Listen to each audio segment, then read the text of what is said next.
For many years, this building stood desolate. Its cracked walls and shattered interior were inviting only to vandals and assorted rodents.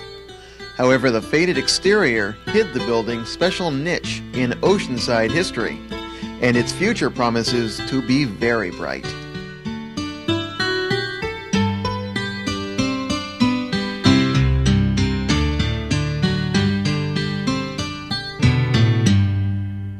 In the late 1920s, Oceanside faced a serious problem. An increase of Mexican immigration into California was crowding classrooms and stretching school resources. These new students were moved into separate quarters where they would be taught English. Money was set aside for a new school, an Americanization school, to be built at the corners of Center and Division Street in Oceanside. The school board chose Irving Gill as the school's architect. Gill was world-renowned for his simple, distinctive designs. He was already well known in Oceanside. He designed the City Hall and Fire Station on 3rd Street and the old Blade Tribune building downtown. Irving Gill's original design called for a V-shaped building with the separate wings bordering on both Center and Division Streets. Only the northern wing was ever built.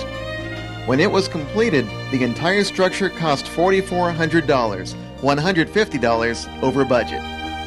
Unfortunately, no photographs exist of the school's original interior. There were 3 classrooms, boys and girls shower rooms, and an office. The rooms had large windows and were designed to be bright and cheerful. The Americanization school was a deliberate change from the typical drab classroom interiors of the time.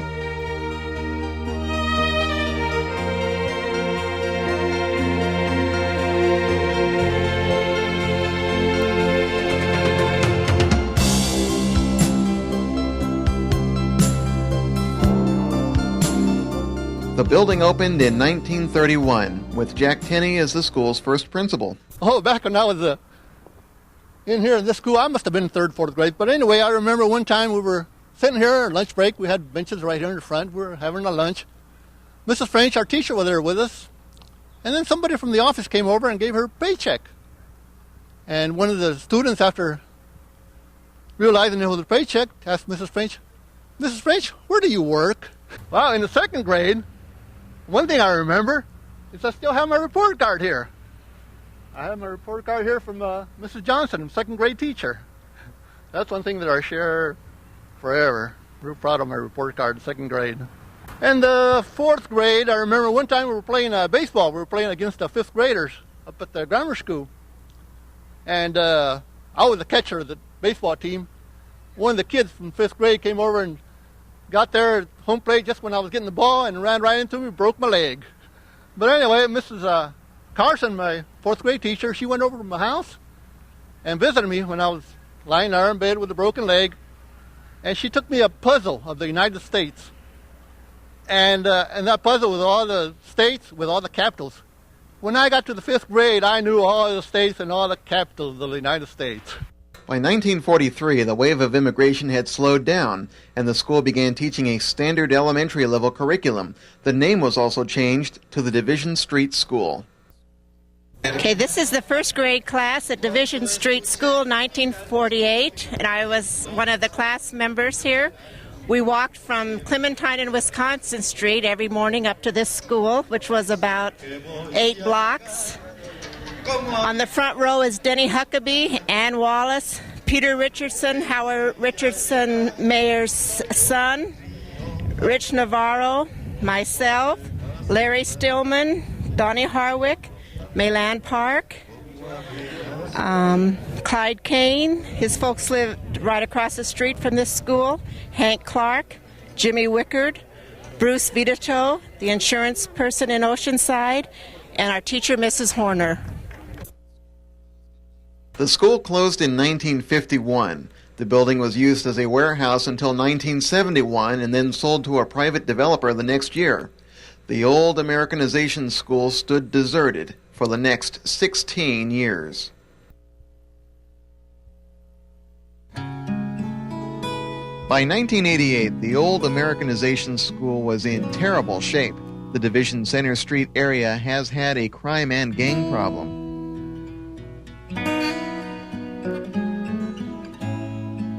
Vandalism and weather had taken their toll on this once beautiful building. Graffiti was everywhere, on the walls and on the chalkboards. Fixtures had been ripped from the walls. This building was ripe for demolition. The planning department became involved with the Americanization School project because the private owner was interested in securing a demolition permit because she felt it was a health and safety problem and also an impediment to the eventual development of the property for apartments, which is what the zoning allowed at the time. And I also staffed the city's historic commission and recognized the historical value of the property.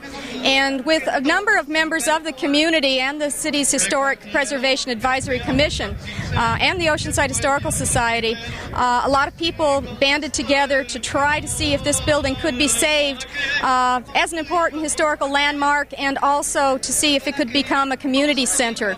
So it would not be just a monument to the past, but would also serve the needs of the community today. We went to the city for something in the way of funds or some support to have this project move forward. Even if it was going to be a public project, it would be one that they might joint venture with a school. As that didn't work out, we simply went ahead and we convinced the city it would be their best interest to go ahead and purchase the property and take the restoration project on themselves. It was going to be purchased and turned into a halfway house, and we thought it would be better if it would serve the community.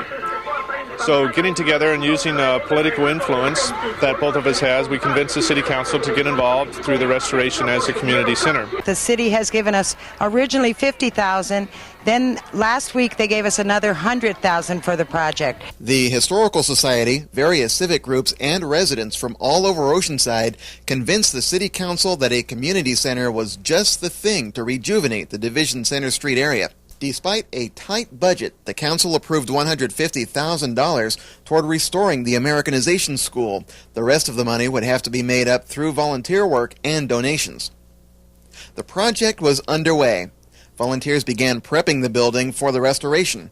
From the looks of things, they faced a daunting task. Once the funds were done, then we went ahead and our office prepared the construction working documents, and basically we're as faithful as we possibly can be to the Irving Gale original design.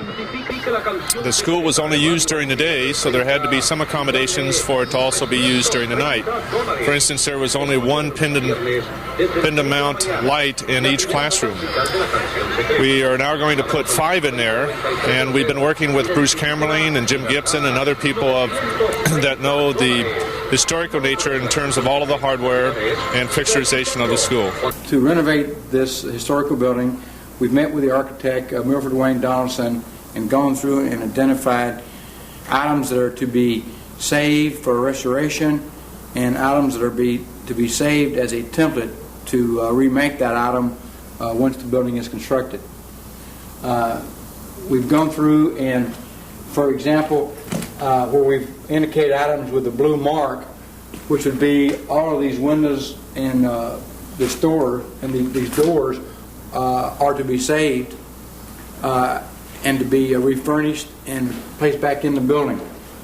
We've gone through and marked items in pink, which are to be saved, not to be reinstalled because they're not structurally sound, but to be made as a template for when we reconstruct this storefront that we constructed exactly like it was built when the architect started the project. The entire floor and substructure would have to be redone, but we do want to cut out a section of it so we'll get the exact pattern, so when we put the floor back, we'll put it back in the exact in time, I believe was the word the architect used. A call went out for volunteers and donated supplies. Something about this project brought out the community's interest. A lot of people showed up. I always have wanted to help people, and so this is the third project that I've done since I retired, completely on a volunteer basis or partly volunteer. And I just enjoy being around construction and seeing that it's a project that will be of good value to the community. This is my town. There isn't an inch of it that I don't think we need to care for every bit of our town, and this building is going to help our neighborhood. And then when we get done with this one, maybe we can go to another neighborhood and help that one. But we all live in this town. It's like your family. You care about your family? Well, I care about my town, and I know you do too. Okay, I'm interested in this project. One thing, because I live in the neighborhood. I live about 4 blocks away. Well, let me think, about 2 or 3 blocks away. And I intend to be over here using it. A lot of the kids in the neighborhood are here today. And these are kids from all walks of life, all economic levels, all ethnic backgrounds. And they all want to come together and use it. We have a lot of seniors. We have the El Dorado project here in the senior center across the bridge. And a lot of the seniors would like to stop here as well. We are here. We are volunteers. We live here in the community, and we're helping out in every way that we can. I would like to support all these people who are trying to improve this building right here, because as a way as I look, this building can make a good future in all the students around here. If there's any people that want to help us out, we're right here. Finally, in the fall of 1992, groundbreaking day. The people of this neighborhood told the city council that they wanted a community center. This is not a case of government imposing an idea on a neighborhood, but an example of a neighborhood telling its city government what it needs. Too often it goes the other way. That's why this project is such a perfect example of democracy at work. It's the kind of project that makes me proud to live in Oceanside. Before today, we had already received volunteer applications for more than 24 people and a dozen corporate donors who said that they want to help with this project. That's the kind of community spirit that was the seed of this project. And it's the kind of spirit that will see the project completed. And so, with the turn of a shovel, Oceanside went to work.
The volunteers hosted an open house to show off the progress of the city's new community center.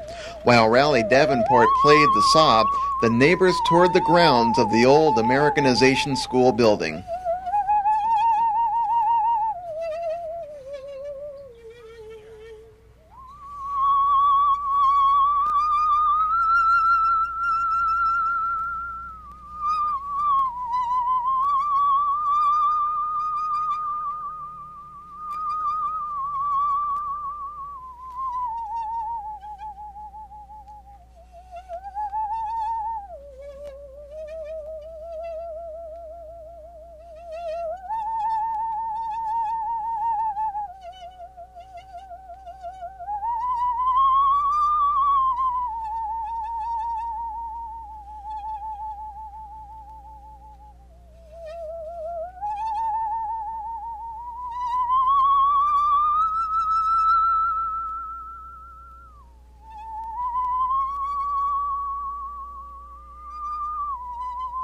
The volunteers were delighted to discuss their project. The entire floor had to be ripped out, the foundation was redone, and the entire building was gutted. So what's happening now is we have the new floor in, all the foundation work is done, the interior walls were ripped out, except for ones that we were able to save. And we put back in the studs, the floor joists, the floor skin, the wall studs, the insulation and the drywall, plus a new roof, and the exterior stucco has started to go on now. So we'll be doing that, and then we'll do the interior stucco. The Americanization School currently is in its second phase. We're right in the middle of that project. We're finishing up the inside with the exception of the maple flooring that we need. Most of the electrical conduits are in. We've done a lot of plastering, as you can tell.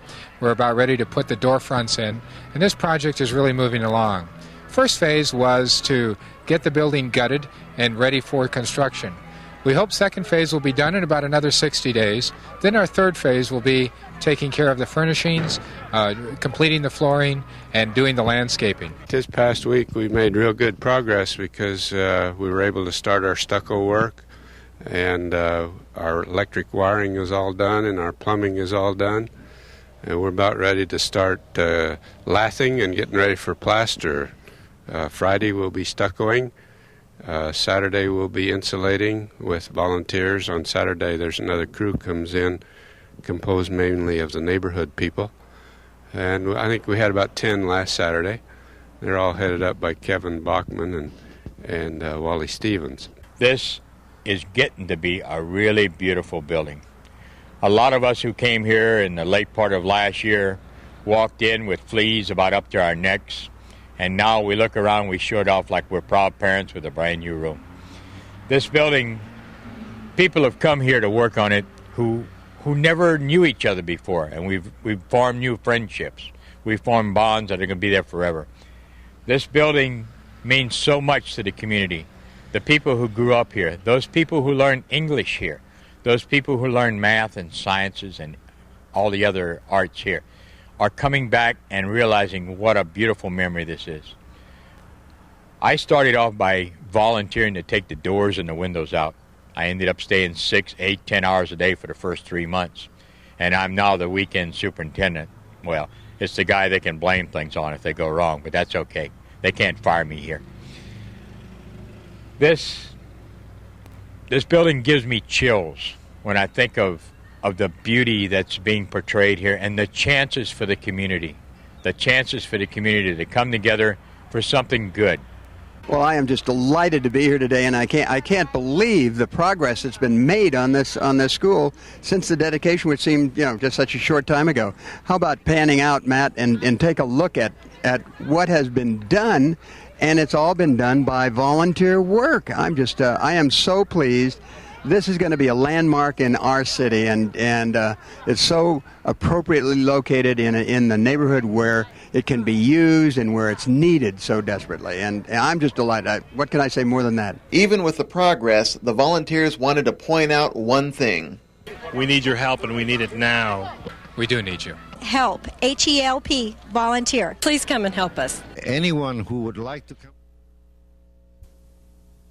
A lot of work, a lot of time, a lot of money has gone into rehabilitating this facility. And I know this community, as proud as it is, will continue to do the job of helping to maintain it, and will grow from the use of this facility. By June of 1994, the Americanization School project volunteers had completed their impossible task. On June 23rd, the building was officially dedicated.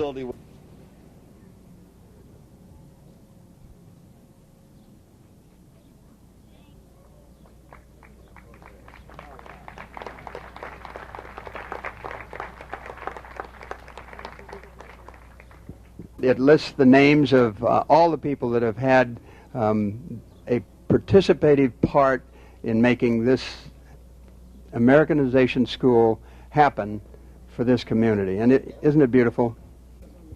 It wouldn't have happened without the strong support over the years of councils previous to the present one. I wanted to let you know that we really had a joy doing this building for you, and the people who worked on it from day to day really helped us a lot. Now, I'm not going to name any names, but there are tens and hundreds of you who helped us all, and without your help we wouldn't have done it either. Things had been delivered to my house, and what was delivered to my house, and I see she's walking away now, she wants to get out of here, was a letter that Sherry had prepared for my signature to people who had helped on this project. The stack of letters, and this is not an exaggeration, was about a ream of paper about that thick. I signed my name to letters to people that had come out and volunteered and helped on this project into the wee small hours of this morning. And I was very, very pleased to do so. We in fact look at this as a partnership. The YMCA has a rich history as a community organization, but we utilize our programs through the volunteers and what the community needs. And this is an area that needs a lot of assistance, and we hope to provide leadership in that area. However, we're not going to do it alone. One of the things that is very evident here, Mr. Mayor, is in fact the energy and just the positive feelings of the people here. We would want to continue that same energy, and that's what we hope to do. And so the 60-year-old Americanization school, once a decrepit eyesore on the verge of destruction, was given new life by community volunteers. This new community center, in return, has already breathed new life into a troubled neighborhood. This rejuvenated structure, through the efforts of Rita Baker and others, has been placed on the National Register of Historic Places by the U.S. Department of the Interior. The Americanization School is a shining example of how dreams can be realized when a community comes together.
It's a project that will be of good value to the community. This is a dream that I feel is being realized. I'm very proud for the city of Oceanside. My personal wish is that everybody will get along better, and that these gangs will just kind of realize that it's a lot nicer to be happy. The kids and the families that are here, that's the real story.